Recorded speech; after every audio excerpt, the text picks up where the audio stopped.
Meron akong huling 3 tanong sa PAOK and then bibigyang daan ko na yung aking mga colleagues simula sa SP pro tempore. Yusek Cruz, nung nakaraang hearing, tinanong ko po kung yung huling raid nyo sa Cebu naman ay nag-uncover ng link sa Bamban at pati sa Porac. Pwede niyo po bang i-expound on yun ngayon? Yes, Madam Chair. If you would allow Director Winston Casio to present the simple video presentation. Salamat, Yusek Cruz, Director Casio. Pero bago natin ipakita, ilang minuto yung video na to? Siguro ma'am, less than 5 minutes. Okay, please proceed. We gave the copy to the Senate Secretariat already, to the Committee Secretariat. Yes, ipapakita na po natin.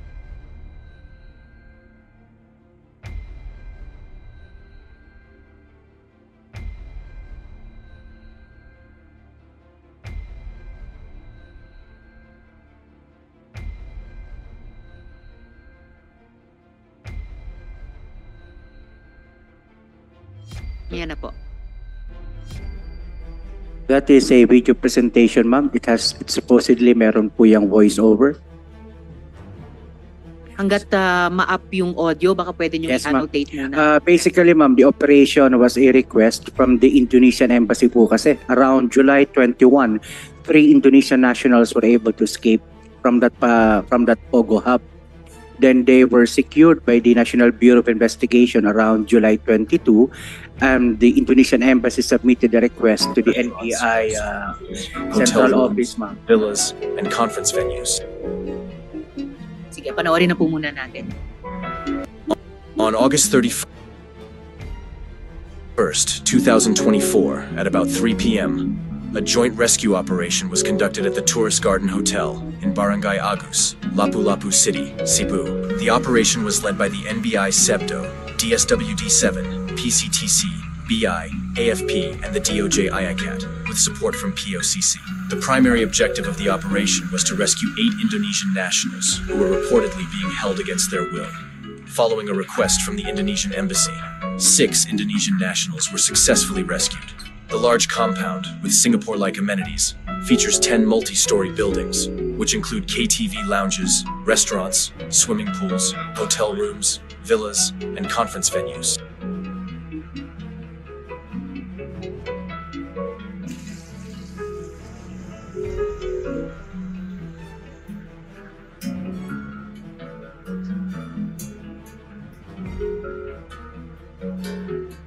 During the rescue operation, authorities uncovered 169 foreign nationals involved in several fraudulent companies operating within the compound.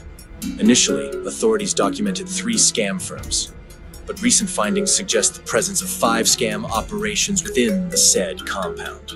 Following their apprehension, all individuals were subjected to an inquest proceeding by the BI and subsequently charged with immigration violations.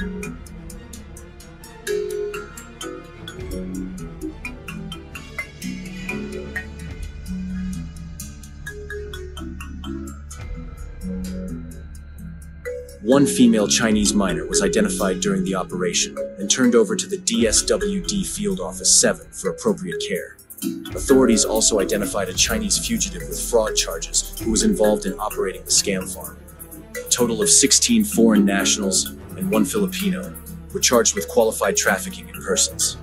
Additionally, the NBI intercepted a Filipino who was found to have previously been employed as an admin assistant at Lucky South 99 in Porac, Pampanga. She explained that on June 3rd, 2024, prior to the raid at Lucky South 99, her employer received a tip about the impending operation. She also disclosed that a team leader named Jordan informed her that she should accompany the team to Cebu if she wanted to receive her salary. They departed from Manila on either June 8th or 9th, 2024. Upon arrival in Cebu, they were taken to the MSK building in Mabolo, Cebu City, where approximately 200 workers from Lucky South 99 had been relocated. During the operation, the hotel's housekeeping attempted to take outside about 8 million pesos in cash by concealing it in a box. The money was subsequently handed over to the custody of NBI Sebdo. The authorities discovered sanitary, fire safety, and business permits, along with a BIR registration certificate issued to Huayan Realties Inc. and Cyber Internet House Corp. within the compound. These companies are suspected of being fronts to conceal scam operations conducted on the premises. Backtracking of records from the NBI Central Visayas, NBI Severo, revealed that their unit conducted an operation at the same resort on August 2nd, 2019, which resulted in the rescue of 34 Chinese women. These women had been lured from China with fraudulent offers of legitimate employment in a Philippine offshore gaming operation, but were subsequently forced into prostitution. 4 Chinese nationals were arrested for violating the Anti-Trafficking in Persons Act. Despite the significant operation, the resort continued to operate without interruption. On September 4th, 2024, 2 C-130 planes provided by the Armed Forces of the Philippines transported 168 foreign nationals to Manila. Upon arrival, they were taken to the detention facility of PAOCC, located in the Nasdaq building, Pasay City. All foreign nationals apprehended within the Tourist Garden Hotel compound have undergone inquest proceedings conducted by the BI for violation of immigration laws. An ongoing investigation is being conducted, with additional charges expected to be filed against the incorporators of the companies operating within the compound, as well as others implicated in the scam operations. PAOCC Chairman, Executive Secretary Lucas Bersamin, issued a memorandum on September 4, 2024, directing AMLC to apply with the appropriate court for the issuance of a freeze order or provisional asset preservation order covering all assets of the raided hotel compound. Preparations are underway for the deportation of the apprehended foreign nationals, ensuring their return to their respective countries of origin. May I add, Madam Chair, that Yes, Director. In addition dun sa may daan-daan palang dating POGO employees sa Porac, kina Miss Cassie Leong at Duan Renbu na nag-relocate lang sa Cebu, in addition dun sa parang manual or analog na money laundering, no? 8 million pesos in cash na sinubukan nilang ilabas dyan sa POGO Hub sa Cebu. Ano pa po yung pinaka-notable para sa PAOK na naibunyag ng raid na ito? Yung isang kinasuhan po natin, si Ginoong Xiaolong, is actually one of our subject persons of interest dun sa Lucky South 99. Siya po yung sinundan natin at sila po yung nahuli natin at nakasuhan natin dito sa Lapu-Lapu. The inquest proceedings, meron ako tayong resolution. Arraignment will be on Monday. So we're just clarifying with the IACAT Region 7 if we would have to bring in all the individuals back to Lapu-Lapu for the arraignment because we brought to Manila all the foreign nationals, ma'am, around 169 of them.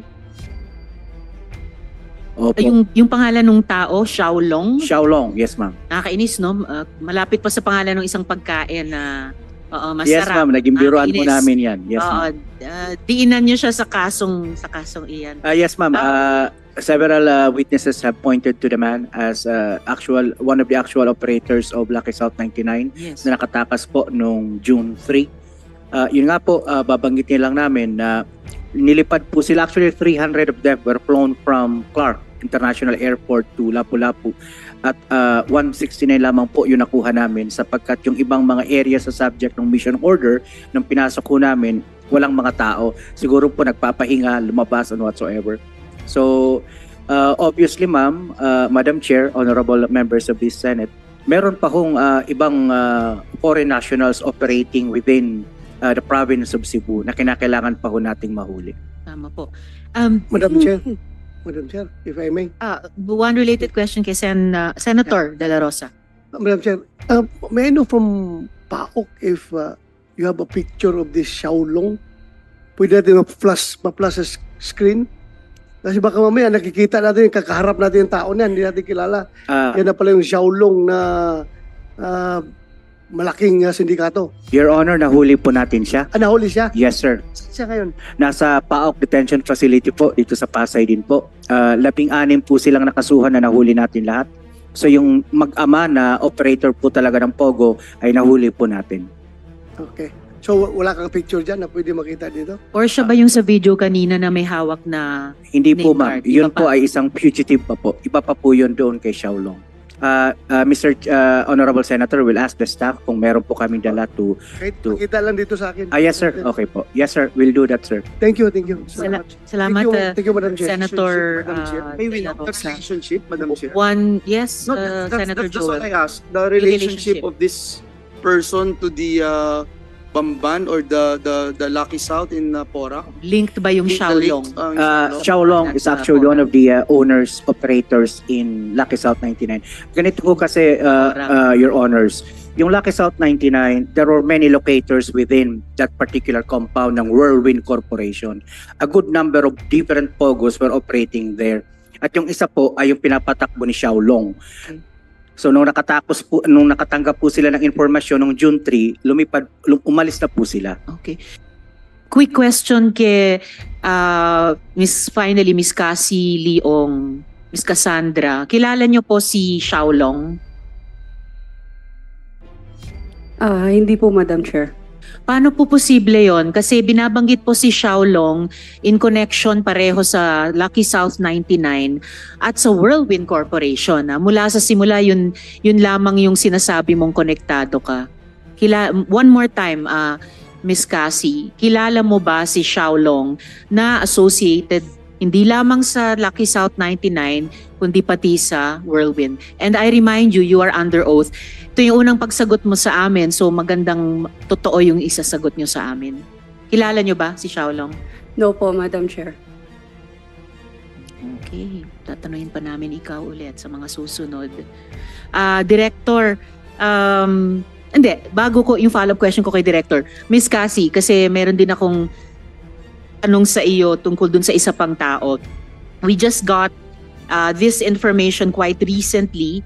Alam mo ba na ang ninong mo na si Duan Renwu ay wanted fugitive sa China? No po, Madam Chair. Pero ninong niya si Duan Renwu. Balik kay... You want to say something else, Miss Cassie? On the mic, please. Wala po, Madam Chair. Alright, matatanong ka Madam pa Chair, namin. Senator Joel, before I go back to Director. Hindi lang po ako makamove Director on because Casio. hindi niya gaanong kilala and yung relationship niya kasi kay Duan Renwu, ninong mo lang siya. Hindi ka ba niya empleyado o kapartner? Partner po sa business. Partner sa business. Sa Whirlwind po. Sa Whirlwind. Opo. Okay. Sa hindi Whirlwind ka niya na empleyado? konektado si Xiaolong. Hindi ka empleyado ni Hindi, Duan Renwu? si Duan Renwu po. May ninong po. Bukod kay ninong mo na si Duan Renwu na tinatanong ngayon ni Senator Joel, yung Xiaolong na inulat ng PAOK sa Cebu ay konektado din sa Lucky South 99 at saka sa Whirlwind Corporation. Hindi ko po kilala, Madam Chair. That's impossible since ikaw ang boss sa So kasi Whirlwind. Senator Joel. my question lang is dun lang sa Whirlwind kayo magka-partner ni Duan Renwu? You mean which? Sabi mo kasi magka-partner kayo sa Opo, negosyo. sa Whirlwind po. Whirlwind. Opo. Doon lamang wala na kayo ibang pinag-partneran? Like, No, you kung meron answer kang the negosyo question. ka, We ask the kung meron kang question. negosyo, meron ka pang ibang pinartneran, kung anong partner yon kasi magkasama kayo sa isang bahay, tama po ba? Kasi isa yung address nyo eh. opo. So, Tama okay. po. So, For sure. hindi ko iniisip na magka-partner kayo, partner-partner, dahil kagaya ni Alicel, hindi ko iisipin yon. But other than that, ng Whirlwind, may ibang partner pa kayo ni Duan Renwu?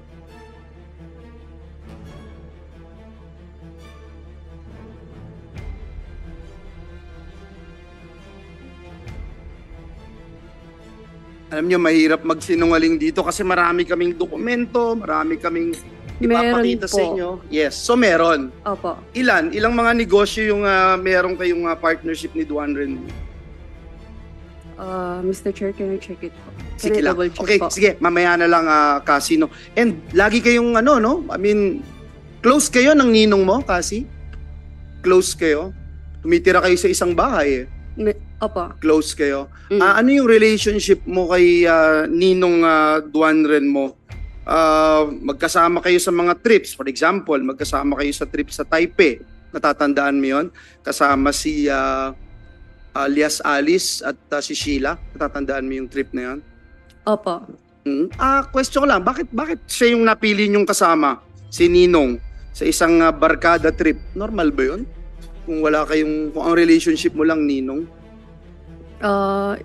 Mr. Chair, speaking of Taiwan po, parang Chinese New Year po yata yun. Yes. Opo, tapos nag-aya po yung boyfriend ko, si Wesley Go, na pumunta po sa Taiwan. Tapos po niyaya ko po siya. Kaya nga, ang tanong ko, hindi ba, normal ba yun na magyaya ka ng ninong mo, kasama mo yung boyfriend mo, na kine-claim mong boyfriend? Normal sa'yo yun? Ninong, sama ka, third wheel ka namin ng boyfriend ko. Hindi lang naman po kami, Mr. Chair. Kaya nga, normal Opo. ba yun? So, normal sa'yo yun? And Chinese New Year's, tayong mga Pilipino, I'm sorry, hindi ko alam kung you're a real Filipino, hindi ka magse-celebrate ng gaya ng Chinese New Year nang hindi ka super close sa isang tao. Is that correct? You mean sino po yung hindi ko po? Si Duan Renwu. I'm talking about Duan Renwu. Close ko po siya. So close kayo talaga. Opo. So again, hindi mo alam, sabi mo that international fugitive siya, hinahanap siya, wanted siya sa ibang bansa, pero tumitira ka sa the same house with him. Yes po, Mr. Chair. Ang dahilan at sabay kayong umalis noong June 11, bakit hindi mo kasama si Duan Renwu?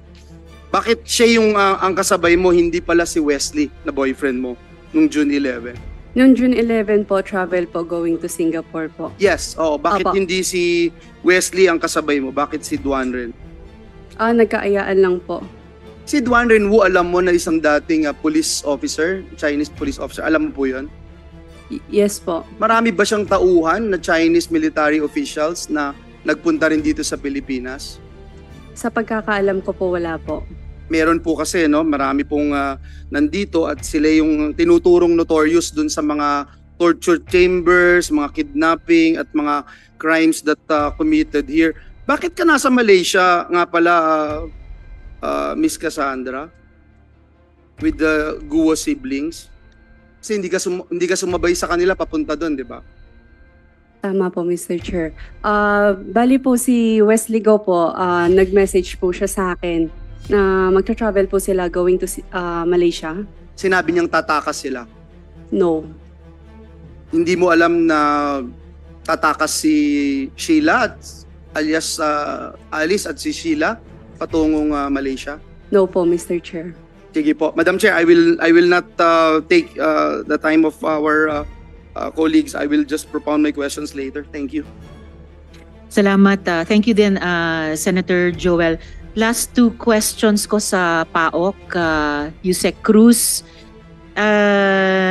Nung nakaraang hearing, nabanggit yung mga pangalan ni na Duan Renwu, Huang Ziyang at saka Zhang Jie. Pwede nyo ba kaming i-inform kung nasa saan itong tatlong tao ngayon? And magkakasama po ba sila?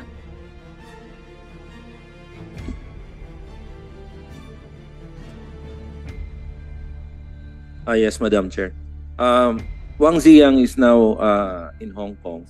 Hong Kong. And it's confirmed, ma'am. Di ba may nagsabi na sa Hong Kong na rin daw si Wesley Guo? Nag-link up ba sila?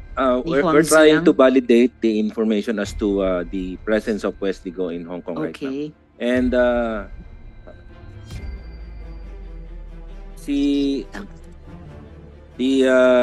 Mr. Duan Renwu, the former Chinese police officer, is now still in Malaysia. Malaysia. Indonesia, sorry ma'am. Indonesia. And Zhang Jie. is still in Singapore. The one who helped Alice, former Mayor Alice Go. Siya yung in ZJ Singapore. po na nag-reserve ng mga kwarto. Yes, ma'am. That's the initial ZJ is Xiang Ji. Nasa Singapore pa po. Yes, ma'am. Okay, so hindi sila magkakasama. Quick follow-up question kay Miss Cassie. sina Wesley Guo at si Huang Ziyang ay nag-link up sa Hong Kong ngayon? Hindi ko po alam, Madam Chair. Or nasan ngayon si Wesley Guo? Hindi ko po alam. Hindi ka Sa SP Pro Tempore. Madam Chair, di ba boyfriend mo?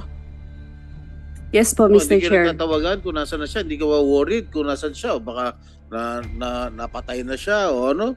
Kung may nangyari na sa kanya. Mr. Chair, Are you not concerned about his safety? Yes. Miss Mr. Cassie? Mr. Chair, yung mga phone ko po is nasa MBI right now. So wala po kaming contact. And I have new phone pero wala pong other contact po. Don't you know his number? No, Mr. Chair. Paano nagtatawag ka? Hindi mo alam number niya? Hindi ko po memorize. Paano kayo Mr. Chair. siya tumatawag sa'yo? Siya tumatawag sa'yo before? Ba't di mo alam ang number niya? Posible naman. Mr. Chair, if ever na nagkatawagan, nakasave na. So, hindi ko rin po memorize. Alright. Salamat, SP Pro Tempore. Huling tanong ko, Yusek Cruz sa PAOK. Well, lumalabas. Hanggang ngayon, lumalabas. Pinaglalaroan tayo ng mga dayuhang ito. Pinaglalaroan nila yung mga batas ng Pilipinas. Mula sa illegal na gawain, kabuuan ng POGO, hanggang sa torture, human trafficking, pati pagtakas mula sa otoridad. So, sino po sa pagkaalam ng PAOK, yung mga dati at kasalukuyang opisyal ng gobyerno ang lumalabas na tumulong at nakinabang sa buong sindikatong ito?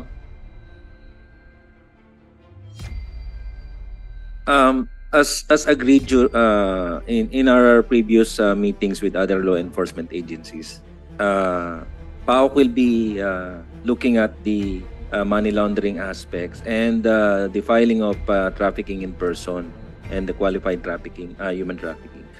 As to the involvement of the officers or officials of various agencies that were mentioned in some intelligence reports, ang usapan, ma'am, is they will be conducting their own investigation. Like for the PNP, they have their IAS, Internal Affairs Service, and the BI also have their own legal affairs, internal legal affairs. Ganun din, ma'am, sa NBI. So, hindi na kami, ma'am, pumasok courtesy, ma'am, sa mga agencies, ma'am. So what we focus on more is the money laundering, which yung nangyayari ngayon na pinapile nating kaso, ma'am, is a collaboration with all the agencies involved with PAOK as the team head, ma'am. So pero team head kayo, nagkaroon lang kayo ng division of labor Yes, in ma'am. terms of the major issues Yes, ma'am. apektado sa Yes, POGO. ma'am. Although narinig ko ulit dito sa tabi namin si Senator Joel, ang tagal lang talaga. And I hope na yung sinasabi niyong siguro institutional courtesy sa pagitan yung mga ahensya will not fall again into yung extreme and unreasonable na compartmentalization which partly has led to this problem.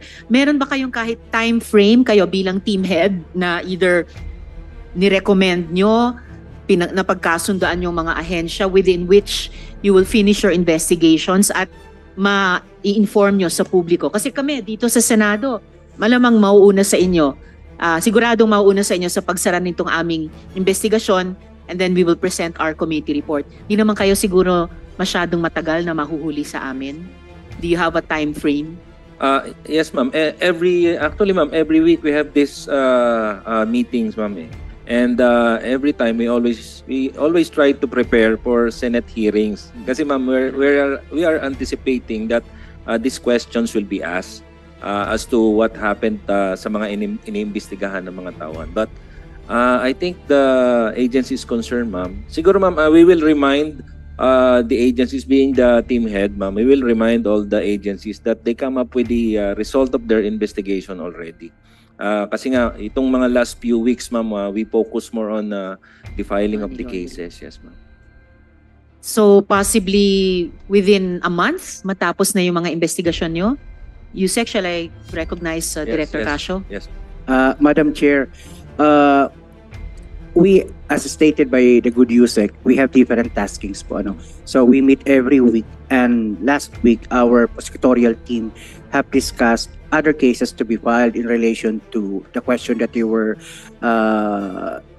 stating earlier on, Madam Chair. So I think we've given ourselves until the end of October to file to conclude all case filings in relation to Bamban, if I recall it right, ma'am. Right. O at least clear timetable yon, end of next month, Yes, ma'am. pag-file ng lahat ng kaso. We will Kaugnay ng conclude. Bamban. Yes, ma'am. Kailan naman po yung sa Porac? Porac, ma'am, nagsimula pa lang po tayo mag-file. We submitted for resolution. We submitted the complaint, if I'm not mistaken, only last week in relation to Lucky South 99. So we would defer to the Department of Justice panel of prosecutors, ma'am, as to their timetable. And dun sa mga kasong tatapusin yung i-file sa Bamban at sinimulan nyo lang trabahuin sa Porac, hindi lang ito tungkol kina Guo Huaping. Meron ding mga government personnel or officials na kasabwat nila sa Pogo operations mismo, the crimes related to the Pogo operations at pati yung pagtakas ni Guo Huaping. Yes, ma'am, without going into specific details, the answer to the question is affirmative. Alright, salamat. Kasi sa ngayon, para sa amin, yun yung isang malaking gap pa. Dahil hindi naman pwedeng sina Guo Huaping lamang ang mananagot sa kung anumang mga krimen ang mapatunayang nagawa nila. But yung mga kasama natin sa gobyerno who aided and abetted, even profited, kung totoo yung mga lahat tayo nakakarinig na ganyang mga usap-usapan ng suhol, no? One of the worst things in government, ay dapat matukoy din para yung hustisya ma-deliver sa ating mga kababayan. So, huli na lamang before I turn over to SP Pro Tempore, Senator Jinggoy. Isang tanong kay Miss Sheila mula sa akin sa hearing na to. So, ulitin ko lang, talaga bang hindi mo alam na ikaw ang may-ari ng Alicel? Hindi po. Kasi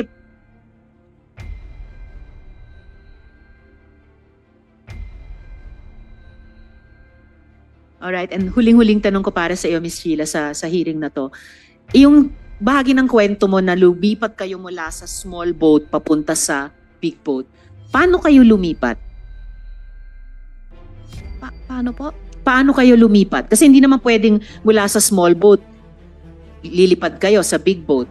Pero nasa dagat kayo. So paano kayo lumipat from the small to the big boat? Mayroon kasi yung palang handanan ng bahaba. May hagdan. Opo. Ladder. Hindi ko alam kung ano tawag yun po. Yung hagdan ay dala sa small boat or galing sa big boat? Galing sa big boat. Galing sa big boat. Ano, sa gitna ng SP Pro dagat? Tempore. Opo, nasa dagat po. Sa gitna ng dagat, merong lumabas na ladder? Opo, yung galing sa malaki lamang. Tapos umakyat kayo sa ladder. Ganun ba? Opo, may naakyat po kami. Sa gitna ng dagat. Opo. Di ba So, maalon? Medyo po. Pag nahulog, dire-diretso tubig. Opo. May mountain climbing na nangyayari dito. Kung totoo yung kwento mo, Miss Sheila. So, at this point, susunod na magtatanong, SP Pro Tempore, Senator Jinggoy. Thank you, have the Madam Chair. floor. Alias Alice, tumingin ka sa akin.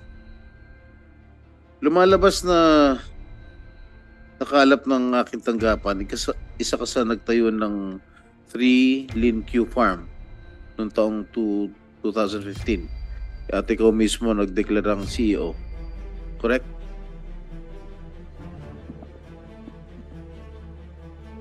Sen, may case po final po sa akin sa AMLAC. So, I invoke my right against self-incrimination po. Sorry po. May mga dokumento na eh. Pinapa-confirm ko lang sa'yo. Opo, Sen. Pero may na-file na rin po sa akin ng AMLAC. Okay, what is the nature of the business? The nature of the business po is piggery po. Okay, where is it located? Malabobo. Where? Malabobo, mga Tarem, Pangasinan. Mga Tarem. Is it still operational? Sa ngayon po, Sen, hindi ko po alam. Hindi mo alam pero ikaw CEO. Sen, I invoke my right against self-incrimination. I'm just asking if it is still operational. That is not an incriminating question. Operating po, hindi ko po alam as of the moment po. Gaano kalaki itong farm nito? Gaano kalawak? Sen, pasensya na po talaga. Gaano kalawak? That is not an incriminating question. May final na po sa akin ng AMLAC po. That is for not an incriminating question. You answer. Opo, pero may na-file na po sa akin si AMLAC. So what? I'm just asking you, gaano kalawak? Sen, hindi ko po alam po yung exact po. At alam ko po, Sen, na since may na-file na po sa akin na AMLAC, I invoke my right against self-incrimination po. But I'm telling you, my question is not incriminating. So you can just answer. Ilan square meters? 1,000 ba? 2,000 ba? 3,000 ba? Sen, pasensya na po, may na-file na po sa akin ng AMLAC. Alam mo, talagang... ilan yung alaga mong baboy doon? Sen, pasensya na po talaga. Ha? Sen, may na-file na po kasi sa akin ng AMLAC. Kaya lahat po ng sasagutin ko po dito may use against me po. Piggery lang yun. Hindi mo alam kung ilan yung baboy na ano. Why are you always invoking your right against self-incrimination? That is not... Attorney Stephen, you ask your client to answer that it's not an incriminating question. Gaano kalawak yung farm? I cannot teach my client to answer because it's up to her whether she knows whether the answer will incriminate her or not. But do you think that my question is incriminating against her? It's not about how we think, Your Honor. It's about how she believes it will incriminate her. That's her right, Your Honor. That's her constitutional right. I know her rights, of course.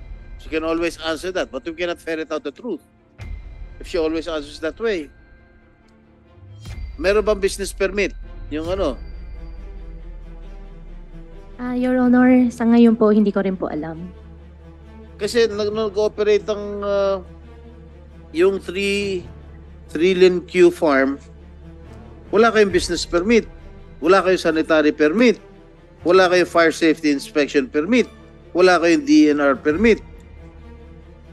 Oh, at bakit hindi mo dineclare yung 3-lane Q farm sa salin mo nung 2022 hanggang 2023?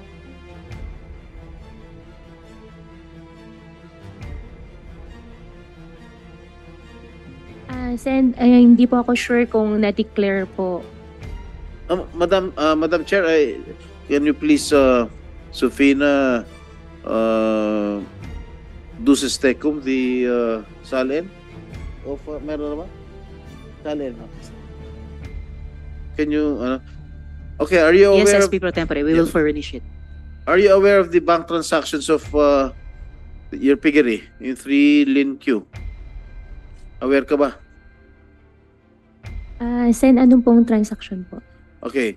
Ang pinupunto ko rito, okay, yung kumpanya mo with a 10 million capital had no financial activities in 2018, 2019, and 2020.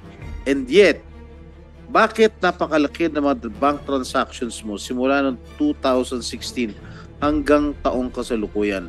Between 2021 and 2024, may sudden surge in bank transactions amounting to about 650 million pesos based on the findings of the AMLA. In total, the bank transactions of your piggery farm amounted to 831 million from 2016 to 2024. Are you aware? Ganun ba kalaki yung pera? Sen, may final na po sa akin sa AMLAC po. I invoke my right against self-incrimination po. Lalabas talaga yung katotohanan niya. Alam mo talaga sinungaling ka talaga, Madam Chair. Alam mo And talaga, SP Pro Tempore, in direct relation to that, Guo Huaping, you are in continuing contempt. You are continuing to be evasive, for the record. Okay, thank you, Madam Chair.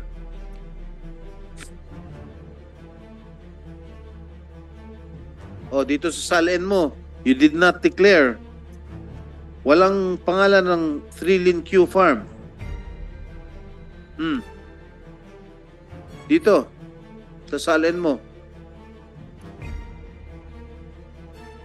Sen, di po talaga ako sure kung... Pero alam Hindi ko nga, po wala nga. I'm telling you, wala ka nilagay. You did not indicate it.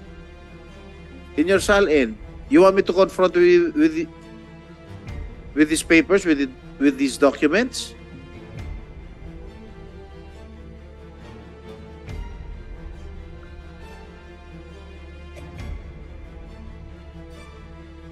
Sen, related din po siya sa money laundering po na case po. I invoke my right po ulit. Sorry po talaga. Crazy talaga ito. Anyway, are you aware of the fund transfers that you personally made and the bank transfer of Trilin Q Farm to RMCE Metals? Ano yung RMCE Metals? Your Honor, RMCE, kung di po ako nagkakamali, bentahan po yun ng mga bakal po. O kaya nga, nag-fund transfer ka ng pera? Natatanda mo ba? Your Honor, Amount, September 20, 2016, amounting to 979,000 pesos. Your Honor, yung pangalan po na RMCE po, RMCE naalala ko po. Pero yung amount po, hindi ko na po maalala. Madam Chair, RMCE Metals, Madam Chair, is AMLAC's person of interest, if I'm not mistaken, for illegal drug activities. And aside from Trillion Q, you yourself remitted to RMCE Metals 800,000 in a single transaction in 2019. What is that for? Ang transaction po namin kay RMCE po is puro bakal po. In one single transaction, 800,000? Bakal lang po yung natandaan ko po na binili po namin sa kanila kasi yun lang po din yung alam po namin na product po nila. So, Madam Chair, I think these corporations, along with several other companies of alias Alice, are just being used as a front for money laundering. And there are several questionable and humongous bank accounts or bank transactions that are not backed up by their incomes and business activities. And I think AMLAC should take note of this. Sino ba representative ng AMLAC? Attorney Arnold. Yes, Your Honor. That's already part of our investigation, Your Honor. All right. Okay, Cassandra. What is your full name? Catherine Cassandra Leong po. Ilan taon ka na ngayon? 24 years old po. Birthday? May 23, 2000 po. Ano pangalan magulang mo? Ang mom ko is Lee Xia-ing. Ang dad ko naman, I think, is Richard. Hindi ko You po, think? hindi ko po alam yung full name ng dad ko kasi hindi ko po siya nakasama. Yung nanay mo? Lee Xia-ing. Lee Xia-ing. Ong Ying. L-I-X-I-A-Y-I-N-G. Okay, saan ka pinanganak? Sa San Juan, Manila po. Ha? San Juan, Manila po. San Juan, Opo. Metro Manila. Opo. Kailan? Kababayan pala kita. Kailan kayo tumira sa San Juan? I think since until 2-3 years old, hindi ko po maalala. 2001. Since nung doon ako pinanganak, I think po. Tapos lumipat kami sa Binondo. Saan ka nakatira ngayon? Ngayon po, doon sa bahay sa Porac po, bago ako umalis. Sino kasama mo sa bahay mo? Si Ninong po. Doon sa bahay sa San Juan, may naalala ka Sa San Juan po. Ha? Saan pong bahay? Sa San Juan po, Oo, Mr. Chair? may naalala ka pa? Bahay mo sa San Juan? Hindi mo alam kung saan ka pinanganak doon? Paano ka pinanganak? Hindi mo Hindi alam ko kung po paano alam. ka pinanganak? Ibig sabihin sa ospital ba, sa home birth ba, sa Comadrona? Sa Madrona, tapos dinala po So sa hindi sa ospital. ospital. Yun ang, Tapos yun ang dinala po sa gusto kong ospital, tanungin. Mr. Chair. Hindi ka sa ospital pinanganak. Hindi po, pero dinala po sa ospital. Ano ospital? Wait lang po. I-confirm ko ulit yung address ng ospital. Kasi ilan lang yung ospital namin sa San Juan eh. Chinese Gen po, Mr. Chair. Ang layo naman nun. From San Juan, dinala ka ba sa Chinese General? Ng nanay mo? Hindi ko po alam sa kanya. Kasi base sa Miss Cassie, alam ko first time mong humarap sa committee namin Opo. kasi nagmagandang loob kami sa doktor, no? Opo. Ng House of Representatives na nagsabing bumagsak ang blood pressure mo, kailangan mo ng 2-3 araw na makapaghinga sa ospital. Pinagbigyan po namin yon. First time yung sumagot sa amin. Opo. Sumagot kayo ng maayos po. Seryoso po itong mga tanong, hindi katatawanan. Ano po? Miss Cassie. Opo. Alright. Yes, Okay. Pro Tempore. Thank you. Thank you, Madam Chair. Base sa record ng birth certificate mo, pinanganak ka nga sa San Juan. Ito. At kasalukuyan mayor ako nun. No San Juan. Alright? Pinanganak ka through hilot by a certain Rosario Mendez. Alright? Nakalagay dito sa dito sa certificate of live birth mo. At ang address na nakalagay ay 347 P. Mendoza Street, San Juan. Okay. Alam mo, matagal akong mayor doon, 7 na taon eh. Naalala mo anong barangay itong P. Mendoza Street? Hindi po, Mr. Chair. Okay. Inusisa at pinagtanong ng aking mga staff sa mismong barangay at sa mga residente na kinasasakupan nung sinasabi mong address na 347 P. Mendoza. Yun ay nasa barangay Ermitanyo. Kung may ganong address na nag-exist noon pa man. Ngayon, wala na raw ganyan number, house number, maski noon pa. Ngayon kasi, naging 2 digits na lang yung house number, pero ginagamit pa rin ng mga residente ang lumang 3-digit house number sa PB Mendoza Street. At wala rin nakakakilala na sinasabing manghihilot na nagngangalang Rosario Mendez. Alright? And also, I'd like to point out, Madam Chair, that the place of birth indicated in the certificate of live birth of is 345 P. Mendoza Street. Wala pong ganyan address o house number sa San Juan. Maniwala ka sa akin. Kabisado ko lahat ng kalsada ron. Madam Chair, it seems that the entries in the birth certificate of Cassie Ong are is quite questionable. No? Walang manghihilot, walang Rosario Mendez, at wala rin yung address San Juan na nakalagay sa kanyang birth certificate. At isa pa, nung mayor ako ng San Juan, libre panganganak doon. Hindi kami gumagamit ng manghihilot. Libre panganganak doon sa mga health center. Nung mayor ako. At libre libing doon pag namamatay ng mga tao ron. SP Pro Tempore, tanungin ko lang ang COMSEC kung nandito pa ulit ngayon ang PSA.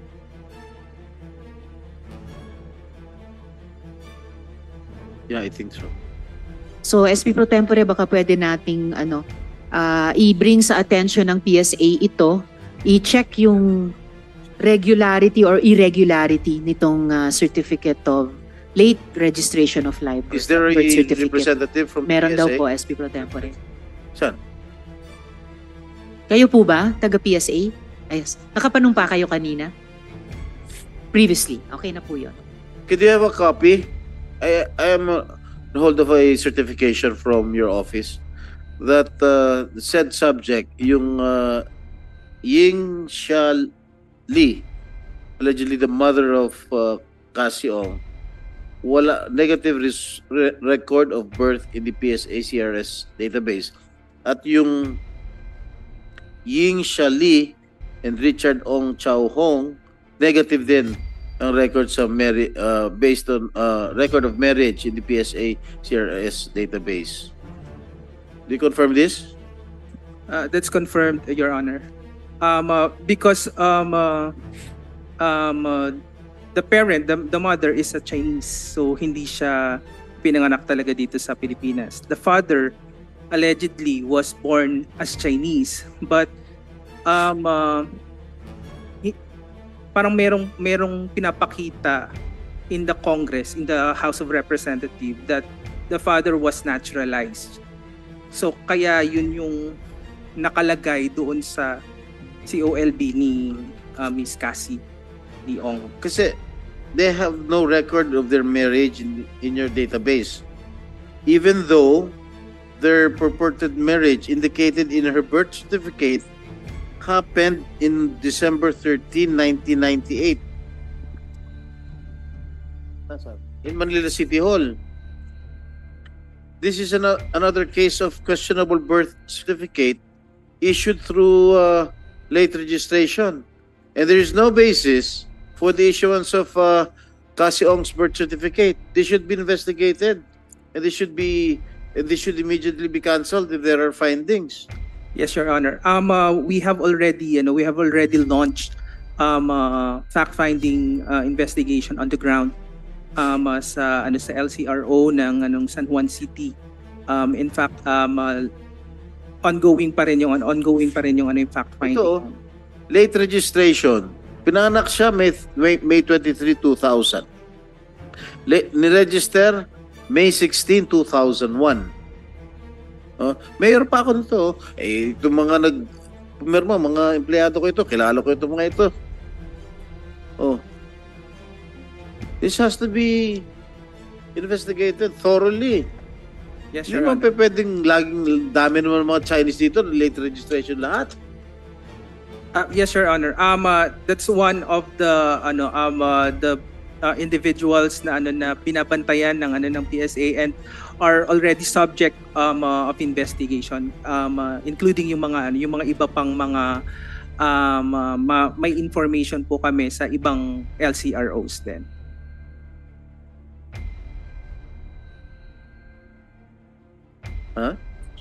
Yeah, tao ko ito. Ito pumirma, tao ko. Lahat. Pero lumipat na lang.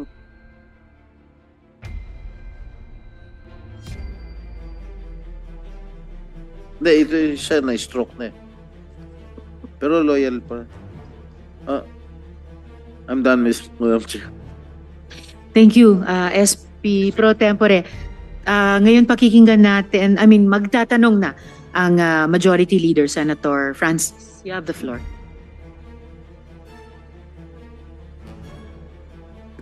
Part 2. Is there anybody here from the Department of Justice? Meron po, Attorney Gatdula, Prosecutor Gatdula. Good afternoon, Madam Chair. Good afternoon, Your Honors. Nothing to do with the facts, but what transpired and what will still happen. Thank you for filing another case involving human trafficking, UTIP. I think that was filed yesterday. Your Honor, actually, the qualified trafficking in persons for PORAC was filed last week. Last week. Yes, Your Honor. Understand it was filed before the Regional Trial Court of Pasig. Your Honor, the resolution of the Supreme Court allowing the transfer of the cases against the ghouls. I think you're referring to the resolution of the Supreme Court issued yesterday. It was released last September. So, yes, last September 13. consolidating all the cases in one regional trial court in Pasig. Yes, Your Honor. Okay. And that involves Ms. Alice Go. Yes, Your Honor. And the difference between the case filed, which is now properly lodged with the Valenzuela Regional Trial Court, which is branch 282, and the one filed in Pasig, which is a violation of Republic Act 10364, is that the one filed in Pasig is a non-bailable case. Yes, Your Honor. The one filed in Valenzuela is bailable. Yes, Your Honor, because that's the graph, Your Honor, piece, which was filed by the Ombudsman, Your Honor, piece. And then, is there a possibility of having both cases consolidated? Your Honor, we believe, Your Honor, please, it would be difficult to consolidate both cases considering that it tackles different matters, Your Honor, please. Because the one that was filed by the Ombudsman pertains to a complaint filed by the Department of Interior Local Government, Your Honor. And then the one filed by the DOJ? The one filed by the DOJ, Your Honor, please, pertains to the complaint filed by the PAOK and the CIDG and the NBI, Your Honor. But are you aware of Section 2, Rule 119 of the Rules of Court, which I will try to quote? charges of offenses founded on the same facts or forming part of a series of offenses of similar character may be tried jointly at the discretion of the court. We submit, Your Honor, please. However, Your Honor, please, considering that we believe, Your Honor, please, then the complaint of the DILG only pertains to the licenses issued. Licenses concerning the operations, of, Your Honor. Yes, Your Honor. And the one filed by the DOJ concerns? The ones involving trafficking, Your Honor, please, and trafficking in persons. Within, outside, the Banban. Yes, Your Honor. Pogo Hub. Yes, Your Honor. So we're now looking forward to commonality of facts. Perhaps this will now depend on the discretion of the court, the efficiency of judicial management. So there is a possibility, my dear colleagues, that this would be consolidated in one court. There is a possibility. Yes, Your Honor. You're not the judge. Yes, Your Honor. We'll give you a C. Yes, Your Honor. There's a possibility, Your Honor, please. We could raise that matter to the Secretary of Justice, Secretary Remulla, and possibly file another request before the Supreme Court for change of venue, Your Honor, please. Ito namang paulit-ulit na sinasabi ni Ms. Sheila Go as well as Ms. Alice, yung kanina huling na tanong na yung huling sinabi niya kanina, meron daw hagdanan. Meron yung dating narinig ko, yung huling hearing, merong bintana. It is as if they're trying to maintain that the mode of quote-unquote escape from the Philippine authorities was through a vessel. Tama? Sumakay daw sa dagat. Hindi ko na sila tatanungin na paulit-ulit na tayo doon eh. Sumakay sa dagat, sumakay sa sasakyang pandagat, sumakay sa yate, lumipat sa isang sasakyang pandagat, dumaan sa mga isla palabas ng Pilipinas. So, siguro bibigyan ito na yung midterms mo.